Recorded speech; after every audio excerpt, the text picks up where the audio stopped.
everybody, what the flick? We're here, we are back reviewing the X-Files Season 10, Episode 4. Home again, jiggity jig. My name is William Bibbiani, with me is Witney Seibold. Hello. And last week we had a great Darren Morgan episode, and this week we have a great Glenn Morgan episode.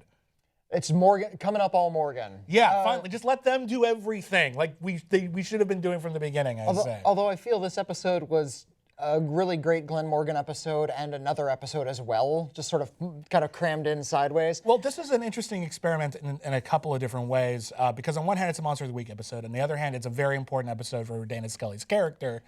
And never the twain shall meet, I think. I think they come together rather well at the end, actually. I was worried about this. There's an interesting thematic, they tie them in thematically, but tonally the two episodes are not, one's kind of spooky and weird, and the other one's like really weepy and emotional. Yeah. And I feel like the episode vacillated between those two beats so quickly that it was a little bit jarring. I actually thought, oftentimes this will happen where some character will have a subplot that just sort of ties in with whatever the monster of the week is on insert show here. Right. Doesn't matter. Supergirl, The Flash, anything. Boom. And here I thought they actually went to some bold territory with it. For me, I thought the most dangerous thing that they did dramatically that they just screwed up was, as we know, some of these shows are being shown out of order, and the second episode, Founder's Mutation, which is all about William, their son, aired earlier than it was supposed to.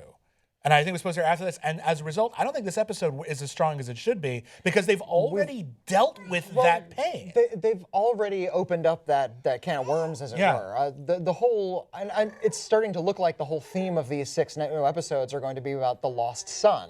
Yeah. Who is now a teenager somewhere, and the angst that they're feeling that they had to give him up. Right. And yeah, we dealt with that in episode 2. Now we're dealing with it again in episode 4. And now everybody's preparing to roll their eyes when he finally shows up in the final episode. Oh, he's got it. Because that's the only thing this could possibly be pointing to now. Yeah, no, they've been building up so much. And it even sucks. I understand that the characters need that catharsis. We're going to need to see that character eventually. But it's kind of sad that we have to bring the characters back just to give them this one little last plot point. They're sort of forced to deal with this. This doesn't feel terribly organic necessarily. I think it might have felt more organic if this had been done in order. Even if you look at the opening of the episode, when they're investigating the murder, Scully looks at her phone and it says William, and then we cut back to her, and then we cut to see the entire name, and it's like her brother or father. Her brother is also named William. Yeah. And that would have worked a hell of a lot better if we hadn't known what happened to William. But we do, because we saw Founder's Mutation first.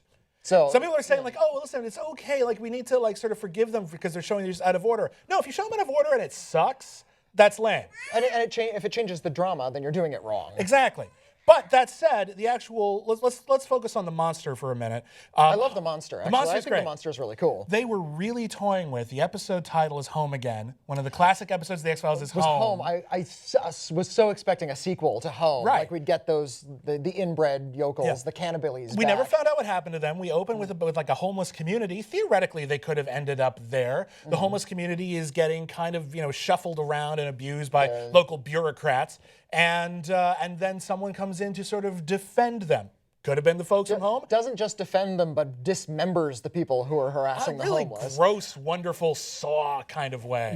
The problem is the homeless aren't really given much of a voice. They're just sort of this teeming mass. And that's kind of ironic, really. Mulder talks to these two bureaucrats and says, I hear you talking for the homeless, but actually speaking for yourself. I hear you talking for the homeless and actually speaking for yourself. Who speaks for the homeless? Nobody. Literally in this episode, nobody. Yeah. Everybody has their own self-interest, which is kind of what the show is about, though, this episode. I understand that, but it would have been nice to have homeless characters there were more than just killers or maniacs or just kind of background characters or victims, just victims. The one homeless character we get is the sort of, I guess we can't, can we give it away?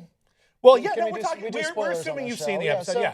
The spoiler is that the monster was created by this Banksy type character. Yeah, it's Mulder and Scully versus Banksy, which, by the way, great idea for an episode.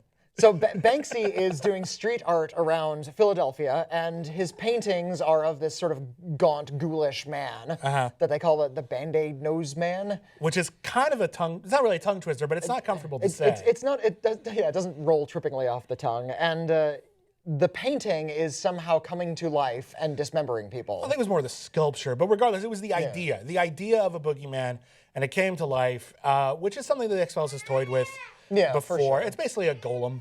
Do you remember that really awful Gargoyle episode where Mulder became obsessed with gargoyle busts? No, actually. Yeah, I don't nobody remember remembers that one. Yeah. It's like over 200 episodes of The X-Files. This Cut me is some true. slack. There was an episode with gargoyle sculptures, and there was a corpse hidden inside a gargoyle. There was also a virtual different reality episode, which I'm still waiting for that because that was supposed to be out in stores like a week after they had their virtual reality Westworld fight. We need more of that. No, we don't. We don't need any so more much of that. We don't need the William Gibson episode back. How do you feel about just sort of the X-Files taking a break? I like that in the middle of a case, something bad happens. Because that's usually when something bad in life actually happens. Right. You usually get a phone call about something horrible while you're doing something else. It's not usually, well, I'm waiting for my day to fill up.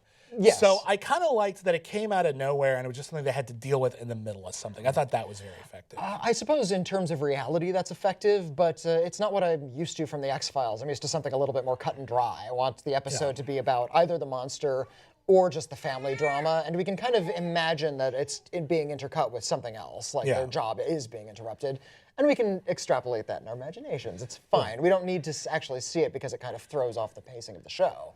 It did, but again... For me, it did. Well, again, I want to talk about how this tied in together. Scully's mother has a heart attack. She's going to die. Scully has We've already seen her father die on the show. Yeah, I think Glenn Morgan killed him too.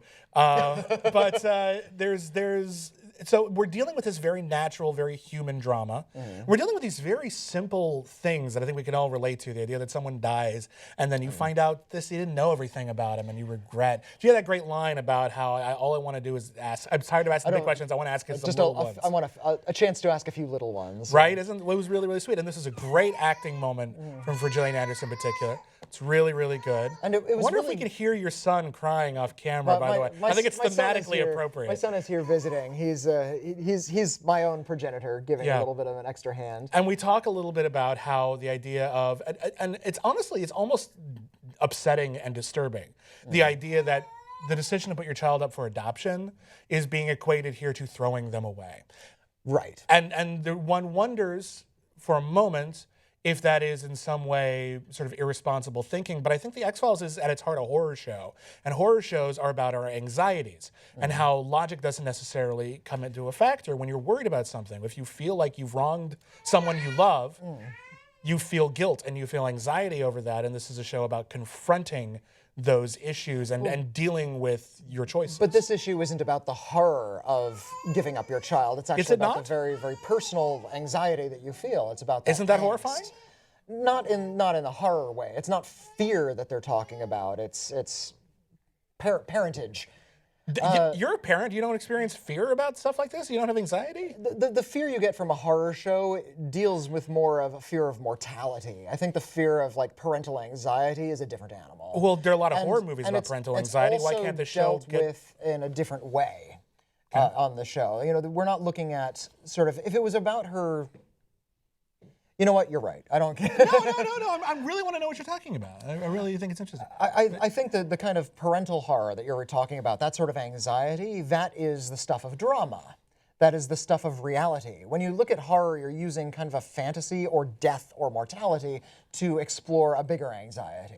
And there was no death or horror directly associated with the child. I think this was an interpersonal drama, a soap opera, intercut with a horror movie. All right, I agree to disagree, but I see your point. Right. Okay, so everybody, we'll be back next week. Hopefully Meredith will be back next week to review more X-Files with us. It's looking like a better show, more consistently good, no? It's getting better. The first one, they kind of stumbled out of the gate a little bit, but they're finding their feet, and I think it's getting good. I'm looking forward to seeing how they kind of explore and end it. I want to believe the rest of the show won't suck. Stick around.